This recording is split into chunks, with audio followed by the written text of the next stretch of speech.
यूनान के दारुल-हुकूमत एथेंस में सिक्योरिटी फोर्सेस की कार्रवाई दहशतगर्द नेटवर्क का खात्मा कर दिया। इसराइली अहदाफ पर हमलों की मनसूबाबंदी के इल्जाम में 2 नौजवान गिरफ्तार कर लिए गए। गिरफ्तार मुलजमान पाकिस्तानी हैं। दोवल साहब ने बड़ा पाकिस्तान की बड़ी वहाँ पे बात भी की है जी कि आप टेरर स्पॉन्सर करते हैं। अल-कायदा और जो दूसरे ग्रुप्स जो पाकिस्तान में फैल रहे हैं। अजीत दोवल साहब ने भी कोई रिसर्च की होगी, ultimately he is in charge of the intelligence. ये दोनों आतंकी जो गिरफ्तार हुए हैं वो पाकिस्तानी हैं और इनका संबंध एक पाकिस्तानी जिहादी ग्रुप से है जो ग्रीस की राजधानी एथेंस में ऑपरेट कर रहा था।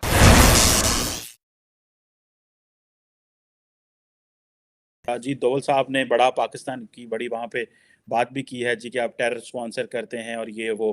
दूसरा जो है उसमें पाकिस्तान के अंदर हालात बड़े ख़राब हैं। फवाद चौधरी साहब ने ये कहा है कि इलेक्शंस जो हैं वो अगर हुकूमत नहीं करा रही तो इट मीन्स के पाकिस्तान एक फेल्ड स्टेट है। और अगर उन्होंने कहा है कि आपने बोल तो दिया पर लिख के ना दीजिएगा सुप्रीम कोर्ट में कि हम इलेक्शन नहीं करवा सकते, हम सिक्योरिटी नहीं दे सकते, इस तरह तो कल को इंटरनेशनल कम्युनिटी कह सकती है कि आपके पास न्यूक्लियर वेपन रखने का भी कुछ जो है वो राइट नहीं है। So how do you see this internal pressure भी हालात ख़राब हो रहे हैं, बल्कि चीफ जस्टिस ऑफ पाकिस्तान ने कहा है कि पॉलिटिकल एनवायरनमेंट को चेंज किया, कूल डाउन किया जाए और चीफ जस्टिस की पावर्स को कम करने के लिए भी कानून साजी हो रही है। So how do you see this external pressure और इंटरनल डिवीजन जो है, what is your take on that sir? Cheema sahab, मैं जहां से शुरू करना चाहता हूं, बल्कि जो मैं जहां पे आपकी तवज्जो ले जाना चाहता हूं, आपके जब वो बात करूंगा तो आपको सारा समझ आ जाएगी। उसमें अजीत डोभाल साहब का भी सारा मेरे ख्याल में जवाब आ जाएगा, क्योंकि वो कहते हैं आप टेरर स्पॉन्सर करते हैं। हमारा तो मुल्क के अंदर तो आटा नहीं मिल रहा, स्पॉन्सर किस चीज से करना है? अब हमने वो स्पॉन्सर तो फिर किसी चीज से होता है,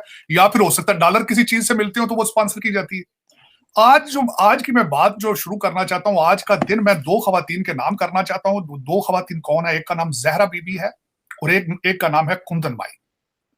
वो एक बस्ती का नाम है सिंध के अंदर, उसका नाम आरफ है, जुतोई के पास है। जुतोई एक बड़ा गांव है, वहां पे वो दोनों फ्री आटा लेने की लाइन में लगी हैं। दोनों एक उनसे मारी गई है, एक हॉस्पिटल में है, आधा जिसम उसका भी खत्म हो चुका है। वो बेचारी पिस पिस के कदमों में आके आटा बन चुकी है। हाँ, शरारतन कर ले तो अलग बात है, ये कोई ऐसे मैं ये भी नहीं कहता कि हो सकता है कि उन्होंने अपने बिजनेस प्लान में से वो एलिमेंट ही निकाल दिया हो। अजीत दोवल साहब ने भी कोई रिसर्च की होगी, ultimately he is in charge of the intelligence. लेकिन चीमा साहब, जो हालात हैं इस वक्त जुडिशरी के, जिस तरीके से जुडिशरी की इज्जत तार तार है, जिस तरीके से वहां पे शोर है कि ये 3-5 का रौला है या 4-3 का रौला है, हर जलसे में हर मीटिंग में ये डिस्कस हो रहा है 4-7-3-2। तो और दूसरा, जो एक ऐसी असेंबली जिसके अंदर अपोजिशन ही नहीं है, वहां से उनके खिलाफ कानून भी पास करा लिया गया है। क्या ये इसको मेरे खूबसूरत तरीन इंसान ने अगले दिन कहा था बनाना रिपब्लिक है, ये मैंने उसमें से बी उड़ा दिया है। ये अन्ना रिपब्लिक है, ये बनाना रिपब्लिक नहीं है। अन्ना रिपब्लिक है जिसमें 22 करोड़ लोग अन्ने हो चुके हैं, कान उनके बंद हो चुके हैं इस वक्त।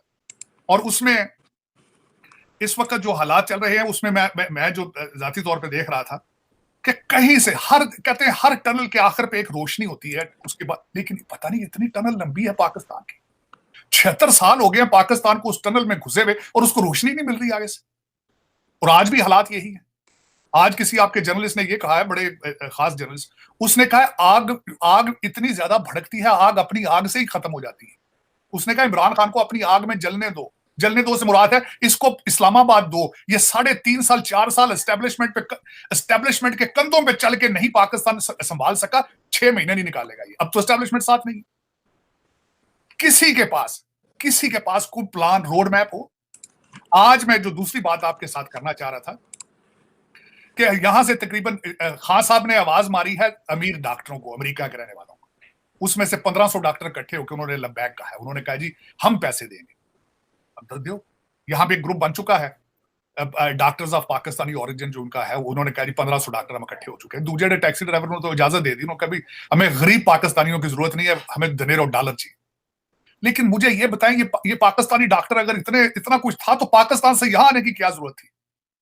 मैंने खुद अपनी आंखों से देखा पाकिस्तान से एमबीबीएस डॉक्टर आके यहाँ टैक्सियां चलाते, जो यूएसएमएलई नहीं कर पाते वो कहां जाते हैं। लेकिन ये कि बस वो, और दूसरा सबसे मुझे तो कई खर गिले हैं अपनी डॉक्टर बरादरी से कि इन्होंने कभी पाकिस्तान की भलाई के लिए कोई खास इतना यहाँ पे रोल अदा नहीं किया, बल्कि यहाँ की किसी इंटीग्रेशन में फेल है हमारे डॉक्टर। मैं जाती तौर पर अगर मैं पूछूं, डॉक्टर साहब आप भी डॉक्टर पीएचडी हैं, मैं डॉक्टरों को मैकेनिक समझता हूं। मैं अक्सर ये कहता हूं कि गाड़ी खराब होती है, मैकेनिक उसका तेल चेंज कर देता है, डॉक्टर टाइनाल एडविल लिख देता है उसको, ये मैकेनिक है सर। इन्हें सोशल कोई इशू नहीं पता, सोशल दुनिया के अंदर क्या प्रॉब्लम्स क्या चल रही है, पाकिस्तान के अंदर जमहूरियत की हालत क्या है। मिस्टर हैंडसम खुद एक गैर जमहूरी गैर सियासी आदमी है, वो अपनी मर्जी की सियासत, मर्जी की जमहूरियत चाहता है, वो मर्जी के जज चाहता है, मर्जी का इलेक्शन चाहता है। ये जमहूरी नहीं है, ये जमहूरी इक़्तिदार नहीं है।